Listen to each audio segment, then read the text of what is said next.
Hey, how's it going, everybody? Just wanted to say thank you for checking out this video. We had an awesome conversation with Chris Naugle. We're going to have a couple of these videos show up over the course of the next few weeks. If you guys are interested in checking out the actual content, it's going to be for the entire month of August, every single Wednesday. We can put some information in the description, or obviously feel free to leave a comment below. Thank you, guys.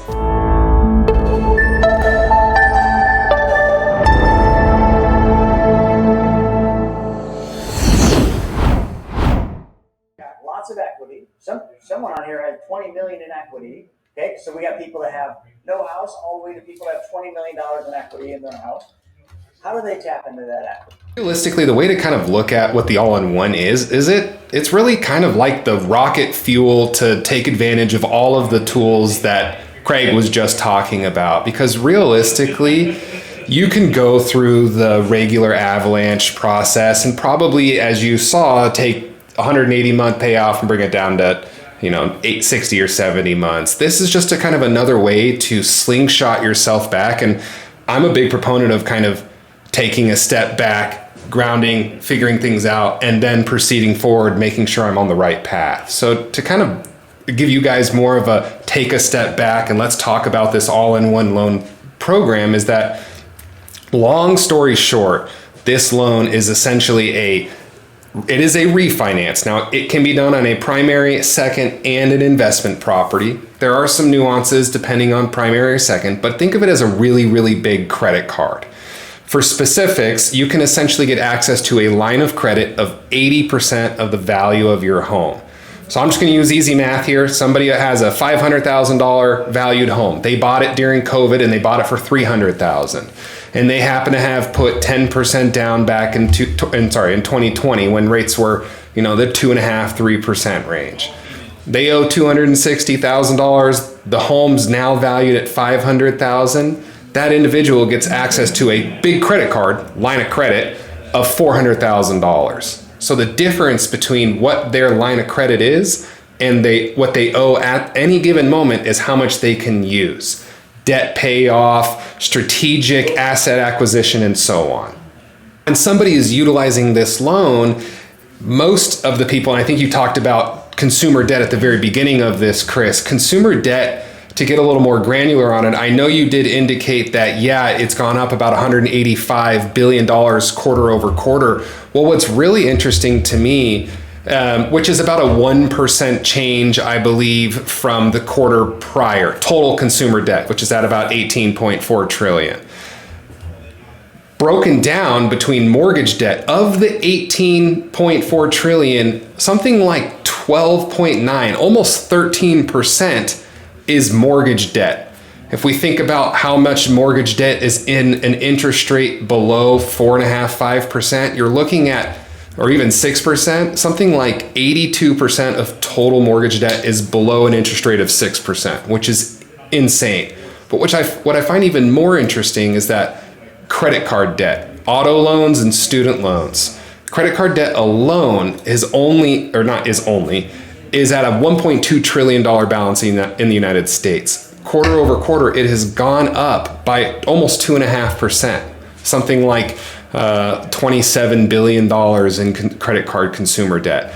You hit on it. Yeah, you have all this money locked up in your home, and it's at a really low interest rate. But at what point do you stop sacrificing, I have this low interest rate over here, and please don't touch this, but my blueberries now cost $5 more, or my eggs are now $1 an egg, and you're kind of fighting just to hang on when your credit card debt has gone up $16,000 in the last 12 months, and you're just saying, hey, what do I do next? I love this loan on my home, but at some point, if you miss enough mortgage payments because you're not able to make any of your other credit card payments, you don't have a home anymore, and you lose access to all that equity. So this is that, let's take a step back, let's pay off all those credit cards, let's eliminate that debt by using this big line of credit on your home. And then once you kind of pull yourself back in that slingshot, and now you're saving $600, $700, $800, $1,000+ every single month, you can start taking advantage of what Craig was indicating. It really is that rocket fuel to pull you back, to launch you forward, to help you achieve your goals. And that is like the biggest thing that we like to look at is, what are your goals? And And if anybody's interested, feel free to comment in the chat just saying, goals, because I have a list of about 16 questions that we like to ask individuals to ask themselves on what they can do to determine, is this the right thing for me? And is this the right time for me to do it right now? Because that is truly what we're trying to find out, is how you determine when and how. And I really think the when is the biggest thing. Like you said, it's the rocket fuel, right? There are a number of ways to do this, and taking it further, I think I just want to compliment the BYOB community, because the reality is that what we're talking about are creative tools. What we're really talking about, though, is a mindset, because you don't use these tools unless you've shifted your mindset to take advantage. You've decided that the institutional banking model doesn't actually work, despite the fact that your grandma said that, your dad said that, and your 401k, your pension, and blah, blah, blah, blah, blah. You have to shift your mindset before you can even step into it. So what we're talking about in terms of the mechanics is true.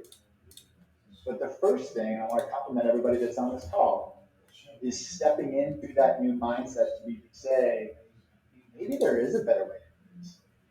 Maybe the old pension model, maybe the old 401k, maybe the old 30-year mortgage model is starting to not work. They've got to figure out another way to do it. And so looking at velocity banking, looking at infinite banking, looking at a first lien HELOC to be the rocket fuel for debt payout, that's the model to step forward. So I don't have anything to add to the mechanics. I just want to compliment everybody for being willing to step into potentially something scary and something new, but something that can be revolutionary. I want to hit a couple of the questions coming in. And folks, just so you all know, if you have a question, please put it over in the Q&A. I know a lot of folks are putting questions in the chat. We can't get them in the chat. It's just rocketing by. So please, if you have a question, there's a little Q&A button down at the bottom. That's where questions go. That'll help us really kind of make sure that everybody's question. Think of, what I'm going to have Joe kind of do this, because I think he does a really good job. Some people seem to still be confused as to what all-in-one is. I know we're talking about multiples, right? We talked about the specially designed whole life, which is going to make the infinite banking concept more streamlined, more efficient. So kind of for right now, what we're talking about is you've got equity in your house and you've got a mortgage, and the mortgage minus the appraised value of your equity. So when Harrison was talking about it, that's the number that you can get roughly 80% of. So Joe, let me flip this over to you. I want you to really bring all in one home. You've been doing this religiously for 16 years of your life. It has completely transformed how you operate, how you run your family's financial expenses and your financial household. So just break this down to literally, I'm not even going to say a fifth grade level. My daughter, to bring it down to a kindergarten level so she can understand it. All right, so the first aspect that everybody has to know and realize is it an asset or is it a liability? Most people will think their house is an asset, but it really isn't. It is a liability, because an asset, so until we can get the money out of the house, as in the HELOC, and put it to work, your house will never be an asset. When I first started utilizing just the equity part, because this all-in-one wasn't even thought of back in 2010, where I from here in Buffalo, so I had to keep my mortgage. When I got the 175, I was using every penny that came into the house. That's my one-pot system. My paycheck, the wife's paycheck, and at that point in time, it was the left side and the right side of the duplex also. So all of that was into the HELOC at a one-pot system. And then as the payments kept on coming in on a monthly basis, what was that doing to the bill, the interest that was going to the bank at the end of the month? That was the velocity. As that bill went down per month, as that month went into the account, this interest was going to have to go back to the bank borrowing, because it is an average daily balance over the 30 days of the month. So that is calculated on the bank end. So if you're getting paid, let's say every week, and on the 7th, your paycheck goes in. On the 14th, your paycheck goes in. On the 21st, your paycheck goes in. On the 28th, your paycheck goes in. What did you do for 28 days? You kept on decreasing that amount that is being from the bank.